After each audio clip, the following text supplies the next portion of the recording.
আজকে রামনবমীর দিনে দাদার স্বপ্ন পূরণ হলো, রড হুইলার বাচ্চা নিয়েছে। নমস্কার, আমি দেবজ্যোতি। জয় জয় সিয়ারাম বলে আজকের ভিডিও শুরু করলাম। আজকে রয়েছে রামনবমীর দিন, আর আজকের এই সুন্দর দিনে দাদা একটা পাওয়ারফুল বাচ্চা বুকিং করেছে। আর দাদা বুক করেছে বাচ্চাটা আন্দুল থেকে। ইনস্টাগ্রামে ভিডিও দেখে দাদা আমাদের সাথে কন্ট্যাক্ট করেছে, আর দাদার ইচ্ছা ছিল বাচ্চাটা আজকের দিনেই নেওয়া। তোমরা রড হুইলার বাচ্চার ভিডিও দেখবে বলে অনেক কমেন্ট করেছো। সো ফাইনালি আজকে রড হুইলার বাচ্চার ভিডিও নিয়ে চলে এসেছি। এখন সবার প্রথম বাচ্চাটা পিক আপ করতে যেতে হবে। আর আমাদের এদিকে ওয়েদারটা সকালের দিকে খুব সুন্দর থাকে। আমরা এসে গেছি আমতাতে, আর আজকের সুন্দর দিনে আমার তরফ থেকে একটা দারুণ অফার আছে। আমতা থেকে আপ টু 50 কিলোমিটার আমরা ডেলিভারি ফ্রি করে দিয়েছি আজ থেকে। যেমন এই দাদা আজকে বুকিং করেছে আন্দুল থেকে, দাদারও ডেলিভারি ফ্রি করে দিয়েছি। আর এখন রানীহাটিতে দাঁড়িয়েছি একটু ব্রেক নেওয়ার জন্য। এক গ্লাস লস্যিকে আমরা বেরিয়ে পড়েছি একদম পিক আপ তোলার বাড়ির উদ্দেশ্যে। আর আজকে সকালের দিকে হাইওয়েটাও একটু ফাঁকা রয়েছে। যাই হোক, এখন আমাদের হাতে রয়েছে একটা 36 দিনের রড হুইলার বাচ্চা। বাচ্চার কালার আর কোয়ালিটি দারুণ রয়েছে, আর বাচ্চাটা বড় হলে যা কোয়ালিটি আসবে সেটা বলে বোঝানো যাবে না। বাকি আজকে চেষ্টা করবো কাস্টমারের থেকে একটু রিভিউ নেওয়া। যাই হোক, বাচ্চাটা নিয়ে বেরিয়ে পড়েছি একদম কাস্টমারের বাড়ির উদ্দেশ্যে। আর কাস্টমারের বাড়ি হচ্ছে আন্দুলে, খুব একটা বেশিক্ষণ টাইম লাগবে না আমাদের পৌঁছাতে।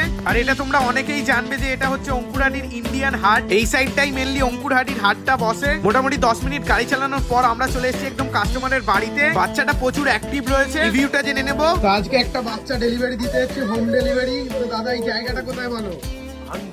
জায়গাটা হচ্ছে আন্দুল। বাচ্চার কোয়ালিটি ঠিক আছে? বাচ্চার কোয়ালিটি ঠিক আছে বলছে। বাজেটের মধ্যে আছে তো বাচ্চা? দাম কম আছে তো? একদম ঠিক আছে, থ্যাংক ইউ।